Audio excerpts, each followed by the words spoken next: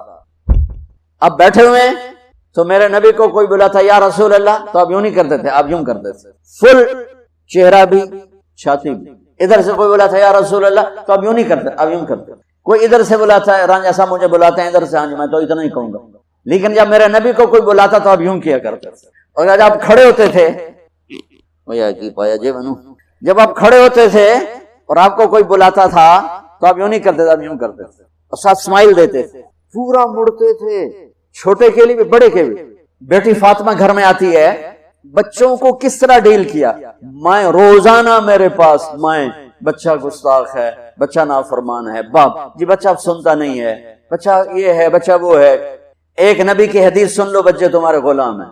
آپ سب باپ بیٹھے ہو، جتنے آپ ٹیچر بیٹھا ہو اب سب باپ بیٹھے ہو. جو مستورات ٹیچر ہیں وہ بھی ماں بیٹھی، اور اصلی باپ اور ماں بھی بیٹھے ہوئے. میرے نبی نے فرمایا اکرموا اولادکم، اپنے بچوں کو عزت دو، عزت دو. میرے نبی کیسے عزت دیتے تھے؟ حضرت فاطمہ گھر میں انٹر ہوتی، اور یہ حضرت فاطمہ کا آنا کوئی 8ویں دن نہیں ہوتا تھا، گھر کے ساتھ گھر تھا، 2-4 گھر چھوڑ کے حضرت فاطمہ کا گھر تھا. ہر دوسرے تیسرے دن حضرت فاطمہ آتی ہیں، میرے نبی چیئر پہ بیٹھے، زمین پر بیٹھے، چارپائی پر بیٹھے، لیٹے ہوئے. جو ہی فاطمہ کو دیکھتے آپ کھڑے ہو جاتے. سبحان اللہ. کوئی اپنے بچوں کے لیے کھڑا ہوتا؟ آپ لوگ کلاس روم میں آتے ہو تو آپ کے لیے بچے کھڑے ہوتے ہیں، اور میرے نبی کیا یہ بچے آپ کی اولاد ہیں؟ میرے نبی کھڑے ہو جاتے، اور وہیں نہیں کھڑے رہتے تھے بلکہ تیزی سے آگے بڑھتے تھے اور جا کر حضرت فاطمہ کا ہاتھ پکڑ لیتے مسافر کے، اور پھر دیکھو مجھے یوں بوسہ لیتے، پھر ہاتھ پکڑے پکڑے پکڑے لے کر آتے، پہلے حضرت فاطمہ کو بٹھاتے پھر خود بیٹھتے تھے. تو پھر کیا جنت کی عورتوں کی سرداری مل گئی. اپنے زبان کا بول میٹھا کرو، اپنے اخلاق اچھے کرو، اپنا چہرے کو خوبصورت کرو. جو اللہ نے دے دیا ہے، اس کو مسکرانے سے سجاؤ. مسلمان کو مسکرا کے ملنا بھی صدقے کا ثواب ہے. اور اس موبائل نے تباہی پھیر دی ہمارا. بچہ بات کر رہا ہے اور اماں لگی ہے ڈرامے دیتے، ہاں بتاؤ سن رہی ہوں، بکو کیا بک رہے ہو، سن رہی ہوں. بچے کو مار دیا. عربی کا لفظ ہے، توجہ فرمائیں، عربی کا لفظ ہے توجہ فرمائیں. توجہ کی تا ہٹا دو تو نیچے وجہ ہے، وجہ کا مطلب ہوتا ہے چہرہ، چہرہ. کہ توجہ فرمائیں کا مطلب ہے کہ اپنا بوتھا میری طرف کرو. یہ نہیں کہ تم موبائل دیکھ رہے اور بات کر رہے ہو. یہ تو ایسی مصیبت ہے، وہ مراسیوں کا بیٹا ہوا پہلا انہوں نے چم چم کے مار دیتا. یہ موبائل پاکستانیوں کے ہاتھ میں ٹوائلٹ میں بھی استعمال کر رہے ہوتے ہیں، 2 آوازیں آ رہی ہوتی ہیں. اللہ کے واسطے یہ فون ہے بھائی، فون ہے، اسے ضرورت کے لیے استعمال کرو، اس کو اپنے لیے لعنت مصیبت نہ بناؤ. ٹوائلٹ میں سودے کر رہے ہوتے ہیں. یقین مانے میں جھوٹ نہیں بول رہا ہوں، میں نے چونکہ میرا سفر بہت رہتا ہے، کہیں نہ کہیں جہازوں پر چڑھتے ہوئے کوئی لائن لگی ہوتی ہے، اندر ہی بیٹھا سودا کر رہا ہوتا ہے. پیمنٹ ملی کہ نہیں ملی، باہر لائن لگی ہوئی. وہ ایک خاتون پیپر چیک کر رہی تھی، ٹیچر تھی، تو چیک کرتے کرتے رونے لگی. تو ان کے خامن نے پوچھا کیا ہوا، تو انہوں نے پیپر آگے کر دیا، وہ roll number dash dash dash. تو اس میں تھا کہ تم کیا بننا چاہتے ہو، ایک کوشچن تھا، تم کیا بننا چاہتے ہو. تو اس بچے نے یہاں سے شروع کیا، I want to be a smart phone.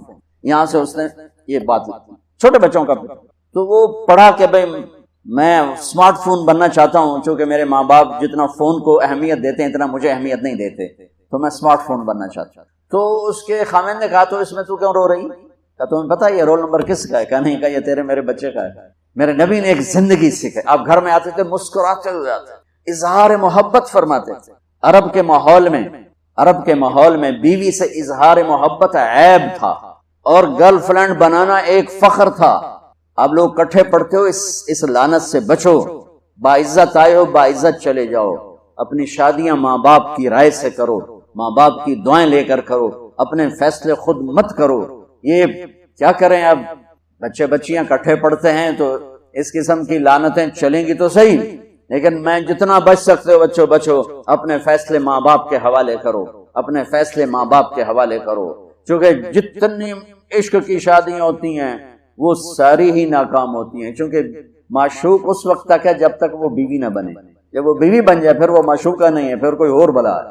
عرب کے ماحول میں اظہار عشق بیوی کا عیب، اور گرل فرینڈ کے لیے اشعار، وَهَلْ تَبْكِينَ لَيْلَا، دیکھو مثال دیتا ہوں، مجنو لیلا کا عاشق تھا، بیوی کے لیے کبھی ایک لفظ نہیں بولا، اور لیلا کے لیے دیکھو کیسے بول رہا ہے، وَهَلْ تَبْكِينَ لَيْلَا إِذَا مِتُّ قَبْلَهَا وَقَامَ عَلَى قَبْرِ النِّسَاءُ النَّوَائِحُ لَيْلًا كَمَا لَوْ أَصَابَ الْمَوْتُ لَيْلًا بَكَيْتُهَا وَجَادَ لَهَا دَمْعٌ مِّنَ الْعَيْنِ صَافِحُ وَأَغْبَتُ مِنْ لَيْلًا پھر لَيْلًا بِمَا لَا أَنَالُهُ بَلَا كُلُّ مَا خَرَّتْ بِهِ الْعَيْنُ طَائِحُ وَلَوْ أَنَّ لَيْلًا پھر لَيْلًا وَلَوْ أَنَّ لَيْلَ الْأُخَيْلِيَّةَ سَلَّمَتْ عَلَيَّ بَدُونِ جَنْدَلٌ وَصَفَائِحُ، چار شعر ہیں، ہر شعر میں لیلا لیلا، یہ کلچر ہے عرب کا، اور بیوی سے اظہار محبت موت عیب۔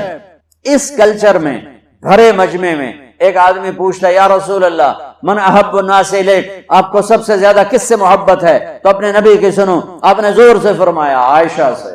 وہ ہل گیا، کہنے لگا ارے یہ کیا ہوا یا رسول اللہ، میرا مطلب یہ نہیں ہے، میرا مطلب ہے کہ مردوں میں کس سے زیادہ پیار ہے۔ تو آپ کو پتا چل گیا، اس کی نبض پہ ہاتھ رکھ لیا کہ اس کو ہضم ہی نہیں ہوا کہ میں نے عائشہ کا نام لے دیا۔ اب آپ نے کہنا تھا ابو بکر سے، تو آپ نے کہا عائشہ کے ابا سے، عائشہ کے ابا سے۔ آپ اتنے کائنات کا بوجھ سر پہ اٹھا کے زندگی گزاری، اور اپنے حسنین کے لیے روزانہ وقت نکالتے تھے۔ آپ کہتے ہو میں ریکٹر ہو گیا ہوں، میرے پاس ٹائم کوئی نہیں، میں پروفیسر ہو گیا ہوں، میرے پاس ٹائم ہی کوئی نہیں، تو کیا فائدہ ہے ٹائیاں لگانے کا؟ اپنے بچوں کے لیے ٹائم نہیں ہے تو تم کیا کر رہے ہو، جھک مار رہے ہو؟ میرے نبی سے زیادہ مصروف کوئی آئے گا؟ بولو، جواب دو زور سے۔ 7 بر اعظم کے انسان اور قیامت تک کے انسانوں کی ذمہ داری سر پر ہو، اور وہ روز بچوں کے لیے وقت نکالیں۔ این اللقا، میرے شرارتی بچے کدھر ہیں؟ وہ نہیں آتے تھے تو آپ گھر چلے جاتے تھے حضرت فاطمہ، اور کیا کرتے تھے؟ پہلے یہ سنو، میری آنکھوں کی ٹھنڈک حسن حسین، میری دنیا کی بہار حسن حسین، میرے جنت کے پھول حسن حسین، جنت کے نوجوانوں کے سردار حسن حسین۔ یا اللہ جو ان سے پیار کرے تو ان سے پیار کر، جو ان سے بغض رکھے تو ان سے بغض رکھ۔ یا اللہ میں ان سے پیار کرتا ہوں، تو بھی ان سے پیار فرما۔ وہ ہستی ہیں، یا اللہ میں ان سے پیار کرتا ہوں، تم ان سے پیار فرما۔ سجدے نماز کے سجدے، فرض نماز کے سجدے میں دونوں بھائی نے چھلانگ لگائی اور نبی کی کمر پر چڑھ گئے، اور میرے نبی نے سجدہ لمبا کر دیا۔ میرے جیسا نہیں تھا کہ 2 تھپڑ مار کے نیچے اتارتا، آپ نے سجدہ ہی لمبا کر دیا۔ صحابہ پریشان ہو گئے کہ فوت ہو گیا ہمارے نبی، اتنا لمبا سجدہ کبھی کرتے نہیں۔ تو پہلی صف والوں نے سر اٹھا کے دیکھا تو دیکھا دونوں بھائی کمر پہ بیٹھے باتیں کر رہے، موجہ کیتی جا۔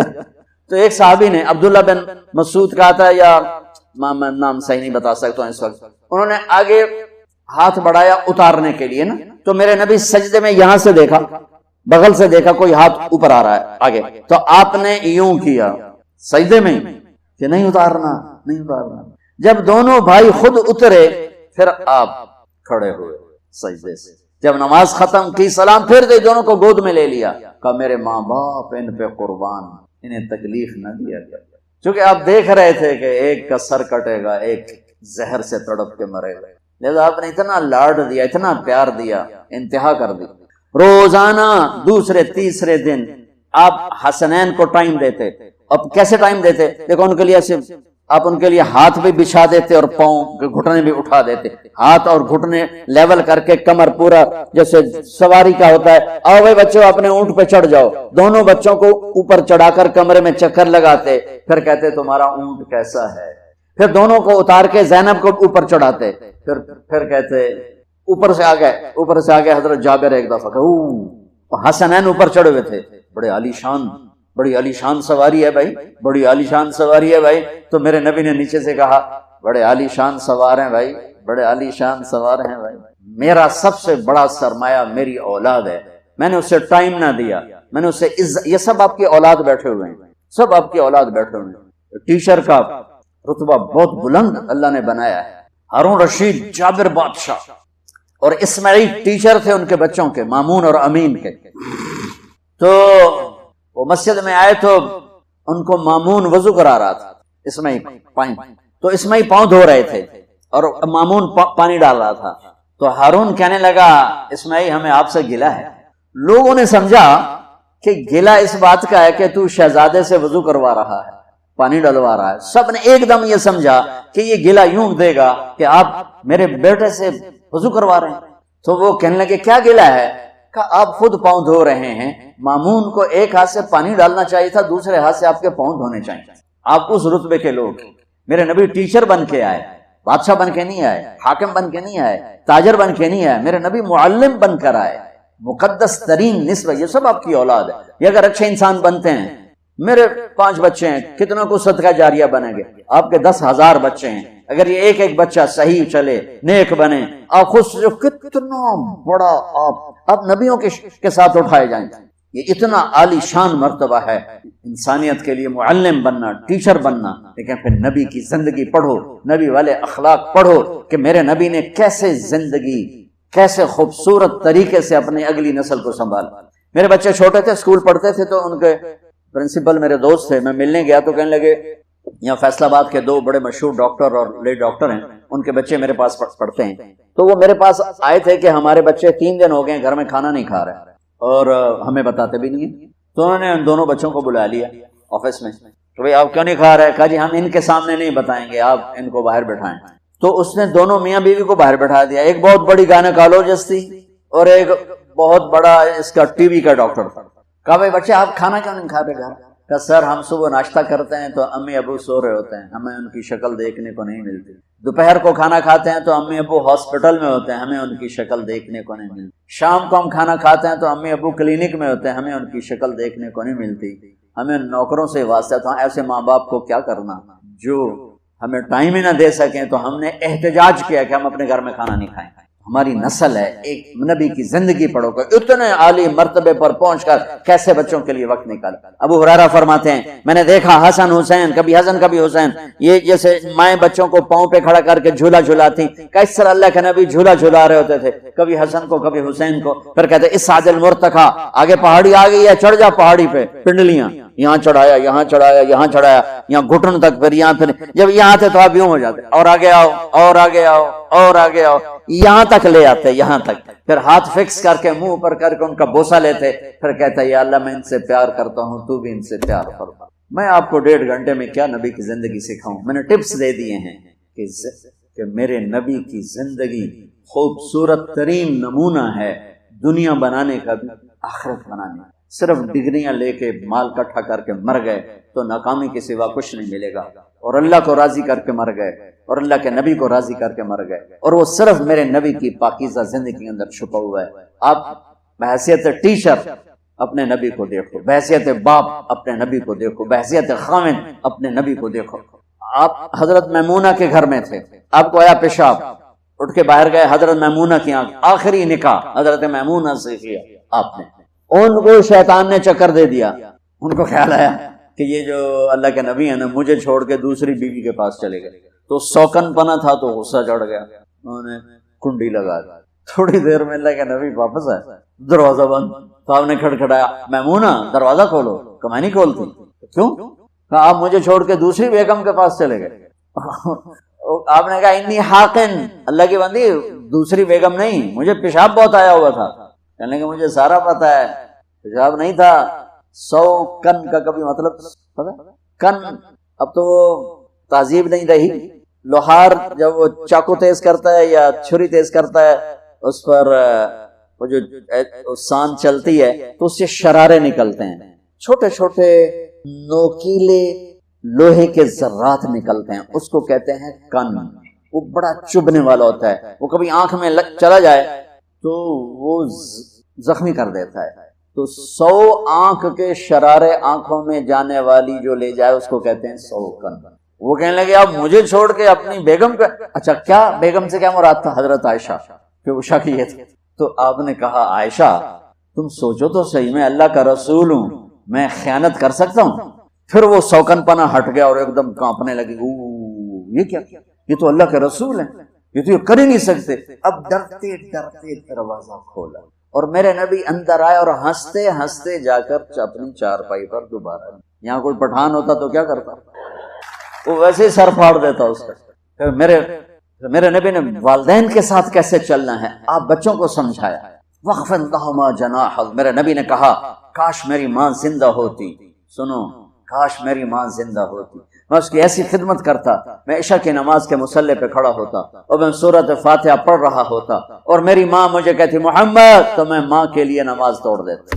کل ہی ایک خاتون آئی، رو رو رو نے مجھے بھی رلا دیا کہ میرا 17 سال میں نے بچے کو پالا، خامد نے طلاق دے دی، اس تنہا کو اس کے سہارے شادی بھی نہ کی اور مجھے چھوڑ کے چلا گیا کہ میں تجھ سے تنگ آ گیا، تو اپنی زندگی جی، میں نے اپنی جی۔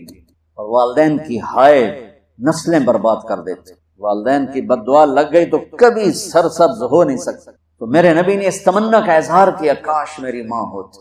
اور جب آپ حج پر تشریف لے گئے، سنو آپ بچے سارے نوجوان بیٹھے، جب آپ حج پہ تشریف لے گئے آپ کے ساتھ 12,000 کا مجمع تھا، جب آپ مدینہ سے نکلے اور چلتے چلتے بڑھتے بڑھتے وہ 1.5 لاکھ ہو گیا۔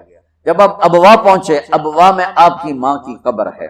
جب آپ 6 سال کے تھے ماں گئی مدینے اپنے خاوند کی قبر کی زیارت کے لیے اور ملاقاتوں کے لیے، واپس آئیں تو ابوا ایک جگہ پہاڑی پر ان کو ہارٹ اٹیک ہوا غالباً اور ان کا انتقال ہو گیا۔ وہاں ان کو ام ایمن نے پتھروں میں دبا کے دفن کر دیا۔ جب نیچے اترے تو اللہ کے نبی نے ہاتھ چھڑایا اور دوڑ کے پھر اوپر چڑھ گئے۔ میں وہاں گیا ہوں، میں تمہیں کیا بتاؤں، کبھی اللہ تمہیں موقع دے تو جانا۔ زندگی میں بڑے سفر کیے اور وہ عجب سفر تھا، چاروں طرف کالے پہاڑ، سناٹا، اور ایک 6 سال کا بچہ مجھے تڑپتا نظر آ رہا ہے جو ماں ماں کہہ رہا ہے، اسے پتہ نہیں موت ہوتی کیا ہے، پہلی موت دیکھتی، وہ کوئی تسلی دینے والا کوئی نہیں۔ تو اس غم میں ریئیکشن کیا ہوا، جب نیچے اترے پھر دوڑ لگائی، پیچھے حضرت ام ایمن دوڑی دوڑی گئی تو جا کے کیا دیکھا، وہ منظر کے پتھر بھی پگھل رہے تھے۔ آپ نے ماں کی قبر کو ایسے لگایا ہوا تھا سینے کے ساتھ، اوپر لیٹے پڑے تھے اوپر۔ جب حضرت ام ایمن قریب ہوئی تو سنا آپ کہہ رہے تھے ماں جی آپ کو تو پتا تھا آپ کے سوا میرا کوئی نہیں، مجھے کس کے سہارے چھوڑ دیا، کدھر جاؤں، باپ دیکھا ہی نہیں، بھائی بہن ہے کوئی نہیں، اس جنگل میں 25 سال کی عمر میں تو بلک بلک کے رو رہے تھے۔ تو ام ایمن کبھی جگر پھٹ گیا لیکن جانا تو تھا، اٹھایا تو انکار کر رہے کہ ماں جی یہ بھی ماں ہیں، دودھ پلائے ام ایمن، ماں جی مجھے چھوڑ دو، مجھے یہیں چھوڑ دو، کھینچ کے لے گئے۔ زخم چند دنوں کے بعد بھر جاتا ہے، کوئی بھی مرے۔ اور یہ 57 سال کے بعد میرے نبی وہاں سے گزر رہے ہیں، اب 57 سال، 63 سال آپ کی عمر ہو چکی ہے۔ 6 سال کی عمر میں ماں کو مرتے دیکھا تھا، تو آپ نے اپنی اونٹنی کی لگام پھیر دی ابوا کے جنگل کی طرف، سڑک چھوڑ کے یوں ہو گیا۔ تو جو ساتھ لوگ تھے وہ حیران ہو کے کہاں جا رہے ہیں، قریب والوں کو پتا تھا کہاں جا رہے ہیں۔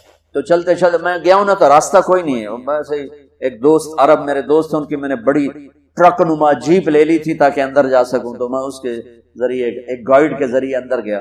تو آپ تشریف لے گئے اور اونٹنی کو نیچے بٹھایا، اوپر چڑھے اور اپنے گھٹنے اٹھائے اور ہاتھ یہاں رکھے اور سر نیچے دیا گھٹنوں میں، اور اس طرح رونا شروع کیا جیسے ابھی ماں مری ہے، اور اس طرح روئے جیسے چھوٹا بچہ ہچکیوں کے ساتھ روتا ہے۔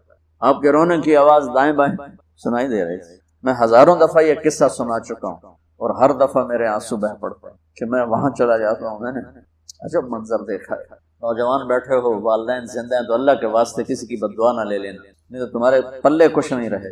والدین زیادتی بھی کریں تو سہ جاؤ۔ والدین سے کہتا ہوں کہ بچوں کی رعایت کرو، ان کو عزت دو، لیکن آپ سے کہتا ہوں زیادتی بھی کریں تو سہ جاؤ۔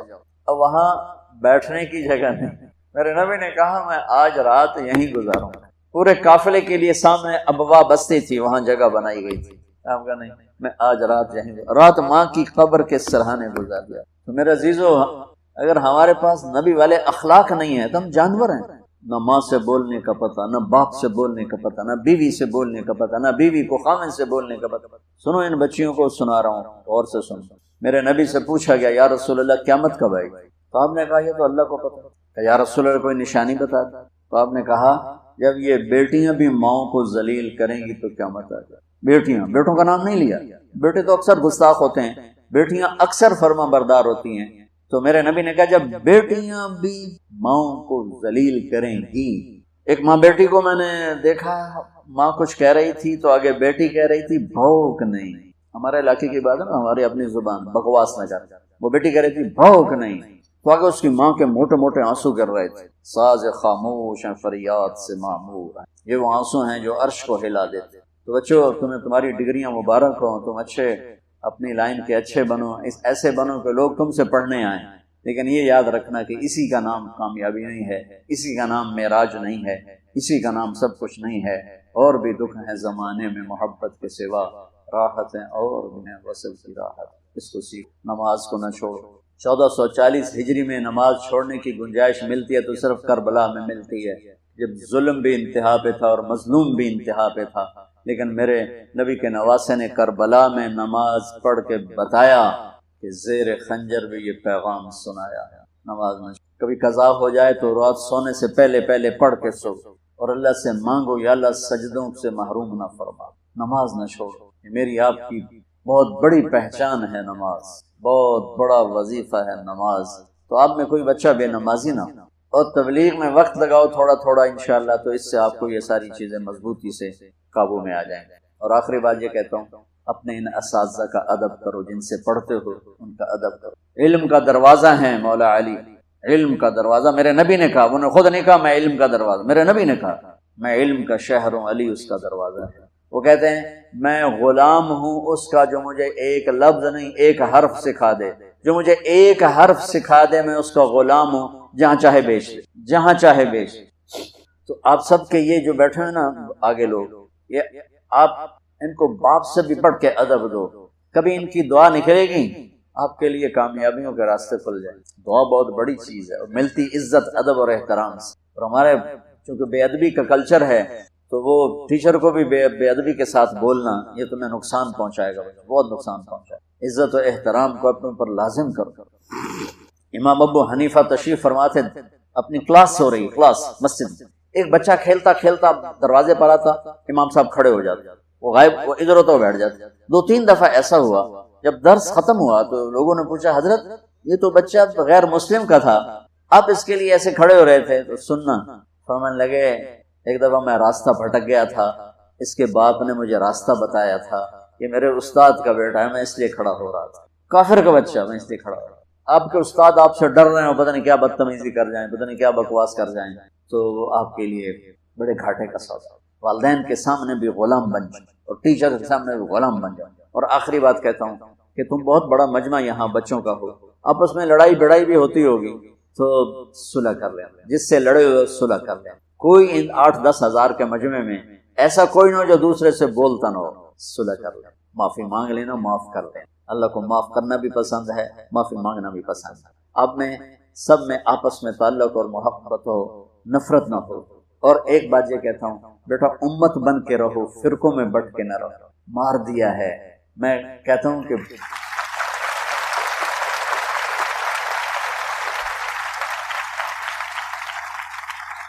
میں یہ کہتا ہوں اس ملک کے سب سے بڑے دہشت گرد وہ ہیں جو فرقہ واریت کو ہوا دے۔ ہماری دہشت گردی میں مرنے والے تو شہید ہو کے چلے گئے جنت میں، لیکن جو ممبر رسول پہ بیٹھ کے تمہیں تقسیم کر رہے ہیں یہ ان سے بڑے دہشت گرد۔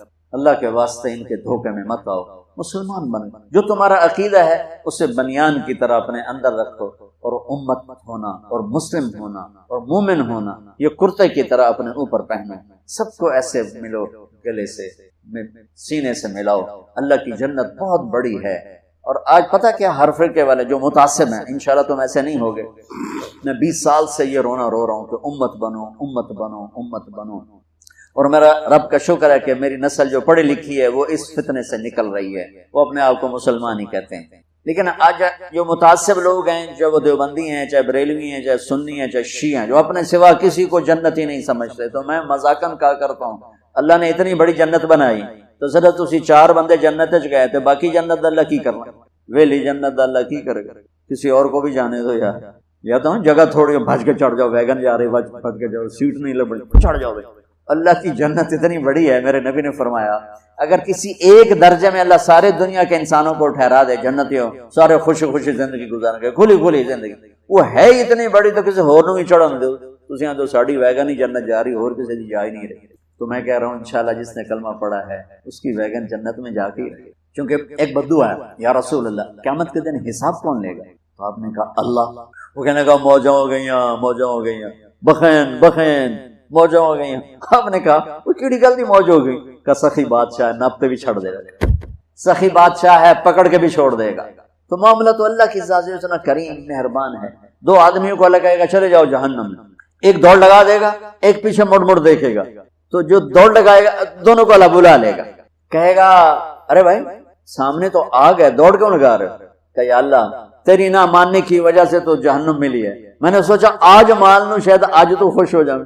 اچھا بھائی تو پیچھے مڑ مڑ کے کیوں دیکھ رہا تھا؟ کہ میرے مولا تیرے بارے میں سنا تھا تو بڑا کریم ہے، تو میں انتظار کر رہا تھا کہ مجھے ایویں ہی نہیں کہہ دے، مجھے ابھی واپس بلائے گا، ابھی واپس بلائے گا، اس لیے میں مڑ مڑ کے دیکھ رہا تھا۔ تو اللہ تعالیٰ فرمائیں گے چلو موجہ کرو، جاؤ جنت میں چلے جاؤ، میری جنت میں چلے جاؤ۔ اللہ تو ایسا کریم مہربان ہے۔ تو امت بننے کی نیت کرتے ہو نا انشاءاللہ۔ اور آخری بات یہ ہے بچوں، اب نوجوان ہو توبہ کر لو، زندگی کو پاک بنا لو، تمہارے دامن پہ کچھ چھینٹا نہ ہو، کوئی پڑ جائے تو مسئلہ کوئی نہیں، توبہ کرو کہ دھل جائے گا۔ میرے رب فرماتا ہے کہ میرے بندہ تو اتنے گناہ کر کے آسمان کی چھت کو لگا دے، پھر صرف ایک دفعہ تو کہے گا نا یا اللہ معاف کر، تو سارے معاف کر دو۔ اللہ ایسا کریم اور مہربان، اور جس کا آخری کلام لا الہ الا اللہ ہوگا وہ جنت میں جائے گا، جس کا آخری بول اللہ ہوگا وہ جنت میں جائے گا۔ چاہے وہ ساری زندگی کیسی غفلت میں گزرا ہو، جو رمضان میں مر جائے وہ سیدھا جنت ہی ہے، جو جمعے کو مر جائے وہ سیدھا جنت۔ اور قبر میں حساب، اللہ نے کتنے بہانے رکھے میں معاف کرنے، کیوں ہم ایسے بنے دوزخ کے داروغے کہ دوزخ کے ٹھوک کے ہی رکھنا ہے، ساڑھے تو سوا کوئی جا ہی نہیں سکتے۔ تو آخری بات یہ کہتا ہوں بچوں کہ آج یہاں اٹھنے سے پہلے ماشاءاللہ 8-10 ہزار کا مجمع ہے، توبہ کر کے توبہ کر کے۔ اور توبہ کا مطلب یہ نہیں کہ تم جنید بغدادی بن جاؤ گے یا رابعہ بصری بن جائیں گے، توبہ کر کے بھی ہم سے گناہ ہوں گے، پھر کیا کریں گے؟ ہم پھر معافی مانگیں گے، اللہ معاف کر دے گا۔ اللہ کو بادشاہوں پہ نہ کرو قیاس۔ مجھے جاوید چودھری صاحب کا فون آیا، چونکہ یہ میں بات بکثرت کرتا ہوں کہ مولانا صاحب آپ لوگوں کو گناہوں پہ دلیر کر رہے ہیں۔ میں کہا کیسے؟ آپ کہتے ہیں جتنی دفعہ مرضی توبہ کرو اللہ معاف کر دے گا، آپ کا نوکر بار بار توبہ توڑے آپ کے کام میں تو آپ اسے نکال نہیں دیں گے؟ میں نے کہا جاوید بھائی میں تو بیٹا ایسا کرے گا تو نکال دوں گا، آپ تو نوکر کی بات کر رہے ہو، لیکن افسوس یہ کہ آپ نے طارق جمیل اور اللہ کو ایک کر دیا۔ طارق جمیل کی تھے اور اللہ کی تھے۔ میرا اللہ مثال دے رہا ہے، میرے بندو ساری دھرتی گناہوں سے بھر کے نہیں، زمین سے لے کر آسمان تک گناہ کر کے آدھی زبان سے کہو یا اللہ معاف، تو میں وہی معاف کر دوں۔ تو توبہ کا مطلب یہ ہے کہ میں ایک گناہ کرتا ہوں اور میں نے چھوڑ دیا، پھر کبھی مجھ سے ہو گیا، پھر میں نے توبہ کی، تو میرے ایک حدیث یاد آ گئی، ما اسر من استغفر وَإِنْ عَادَ فِي الْيَوْمِ 70 مَرَّةً، میرا بندہ تو دن میں 70 دفعہ بھی توبہ توڑ کے توبہ کرے گا نا تو میں تمہیں معاف کروں گا۔ تو نماز نہیں پڑھتے، گالی ہے، کوئی اور نشہ ہے، ہماری نسل میں نشہ بہت چل گیا ہے، اور بہت سے گناہ ہیں۔